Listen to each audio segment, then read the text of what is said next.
Hello, my name is James Spiro, and this is CTech's BiblioTech video series. I'm joined now with Yaniv Rivlin, the author of Live Like a Startup. Take the initiative and transform your life.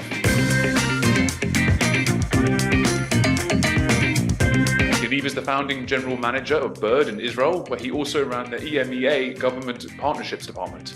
Before that, he co-founded and served as the executive vice president of Comtribute, a company that provided organizations with an online platform to raise funds and engage with consumers. This week, in early September, saw the English release of his latest book, Live Like a Startup, Take the Initiative and Transform Your Life. The book, originally published in Hebrew, was a #1 bestseller in Israel and is available now for readers looking for invaluable insights on creating genuine, lasting success in business and in life. Yaniv, thank you. Thank you for having me, James. First of all, congratulations on the book. I understand it's coming out this week in English. It was a worldwide or kind of national bestseller. I want to start off by asking, please, why now? Why was now the time to write the book, and why was now the time for the English translation? So the book actually came out, as you mentioned, first in Hebrew. It came out a bit over a year ago. A little over 2 years ago. I was starting to think what next and where to go. And I was actually went to like a work therapist, and we were talking, and then she told me, you have a very interesting story. Your life story is interesting, can inspire many people around the world. I said, it's interesting, but I also, don't know how to write, just graphic. I have ADHD. I can't write a book. And so then she told me that there's something called a ghostwriter, which I never knew about before. And that's when I started the process to write the book and write my story.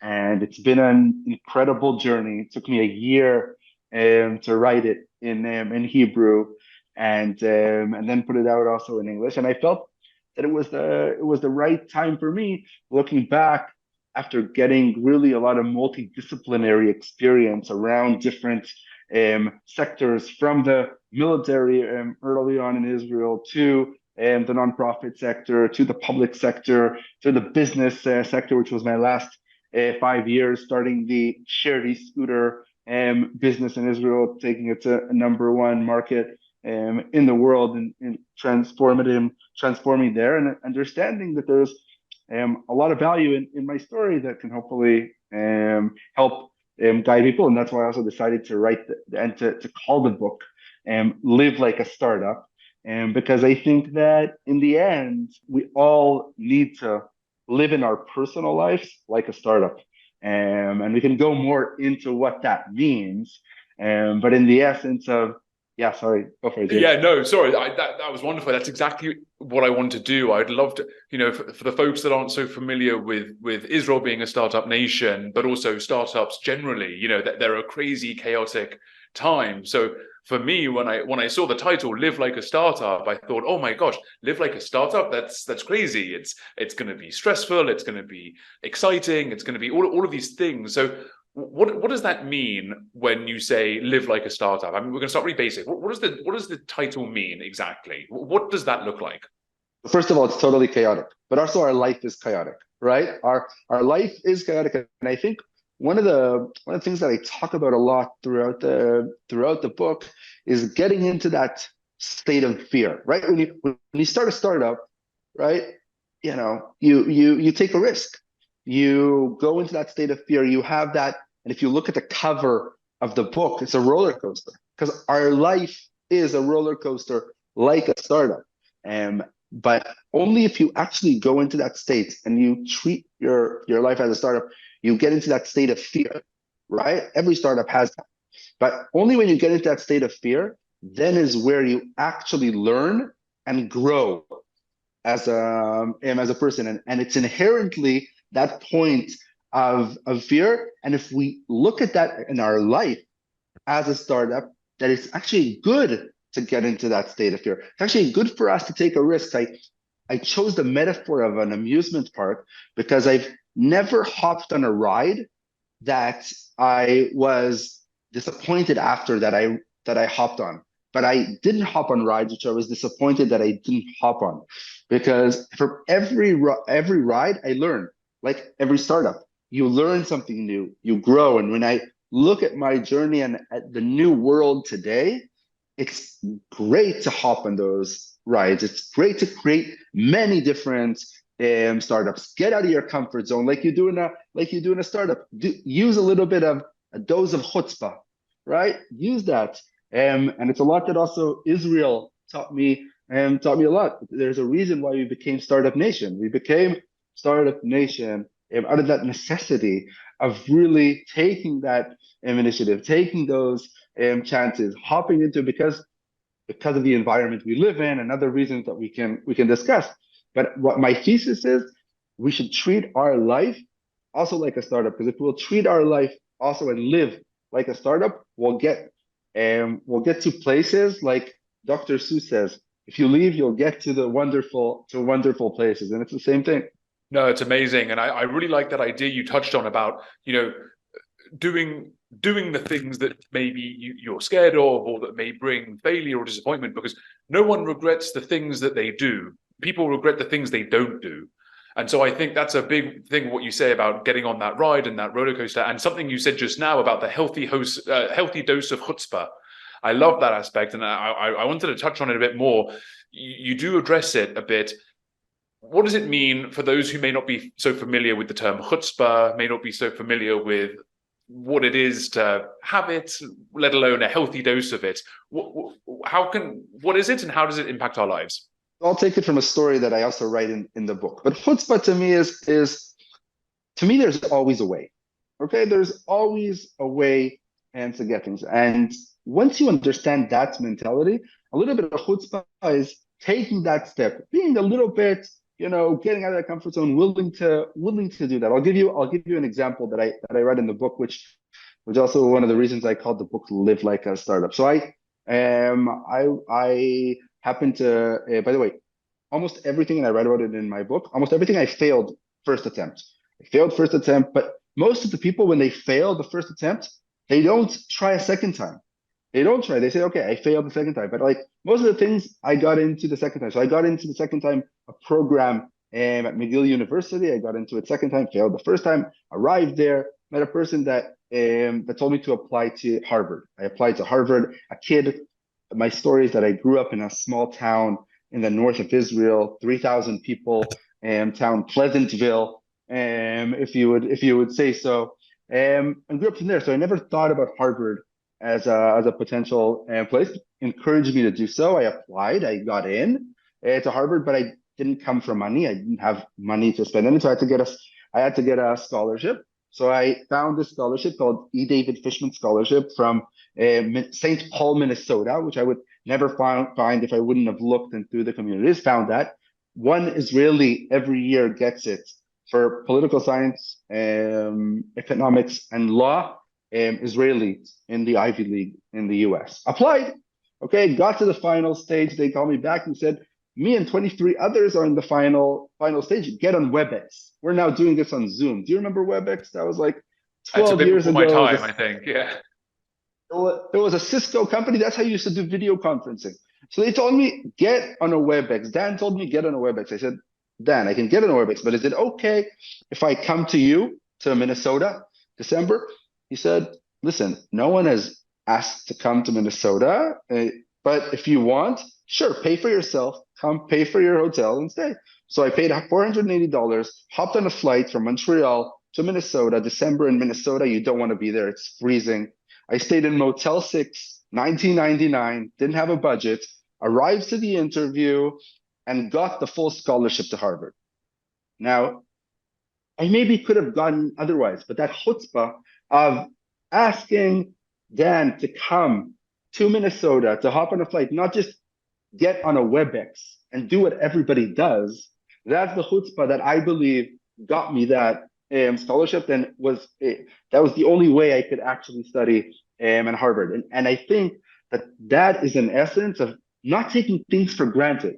Okay, not taking things as someone tells you. Someone tells you something, you do it. And I think that's also a difference between when we think about you, right? If you have a crazy interview now to do that 20 amazing reporters are fighting for, of course you're going to fly to that place and do that step and take that extra mile, right? But why, when it comes to our life, we don't live like that startup? We don't live like that business. And that's the chutzpah that we need to have in our everyday life to understand that if we have that dose, we can do everything. You took the initiative and it transformed your life. To take from the title itself. So I know in the book you also include excerpts from other people as well who have either administered a healthy dose of chutzpah or seen success or experienced failures. Some of those people are Nusir Yassin from Nas Daily, famously, former Israeli MK Stav Shafir, and Olympic gymnast Netta Rivkin, among some of the people you include. Can you talk a bit about who you included, why, and some of the things that they chose to share with you for this journey?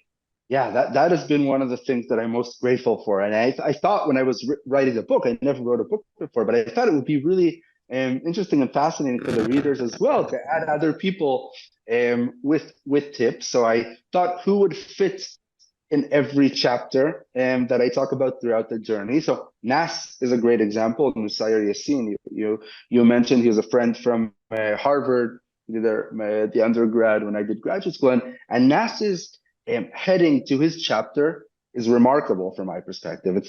We're more than just numbers. That's his heading. Nas grew up in Arabe, which is a small Arab village in the north of Israel, and Nas grew up, didn't have the grades, because in Israel you need a certain SAT and different stuff, and if you grow in the periphery like me and him, you don't really have those opportunities. So he went to Harvard, wrote an essay on how he's going to transform the world through technology, which he did that later, and got a full scholarship to Harvard, and the rest, you can read about him everywhere. And his thesis is that we're more than just numbers. Like his numbers there, my numbers, I failed the psychometry, which is the Israeli SAT. I got probably an average minus score, 534. I'm an English speaker. I failed the TOEFL, which is the English exam. The GRE, I probably got the worst GRE score that anyone has gotten into Harvard. But as Nas writes, I believe too, and I put that in that chapter, we are more than the numbers that we have, and we are very holistic. And each one of us has a portfolio of what they bring with and what they gain throughout life. And I think Nas's example is a remarkable one. No, that's amazing. And I noticed that out of those examples, and first of all, actually, I met Nas a few years ago in New York. He's a wonderful guy, and it's really great what he's been doing and everything like that. I noticed you gave examples of tech, politics, and sports, these areas where people really can excel in any aspect of their life, any form of professional areas. What can business leaders, those who are entrepreneurs, the founders of the startup, so to speak, so if we're going to kind of make it more tech focused for now, what are some of the really core lessons that they may learn? Maybe they're on their first startup, maybe they're on their fourth startup, maybe they've had a few behind them. What are some of the lessons they can really take from a book like this? I think one of the big things is not afraid to fail, right? Not afraid to fail is a key takeaway that I think once you fail a few times, it is inherent in the way you operate, which I think is a big thing. I also think that one of the things when someone starts something, whether it's tech or other, I think the most important thing for someone is to understand, first and foremost, what they are good at. What is their superpower? And understanding that there's no one leader. It's a leadership team. And when you understand what James is the best at, you also understand what is the first hire, which is always the key hire that you need to bring into your team in order to create the best startup ever. I'll take Bird, for instance. When I started, is that? Oh, sorry, I was saying, who is that hire? What is that, a position? Is that a person? Who is that exactly?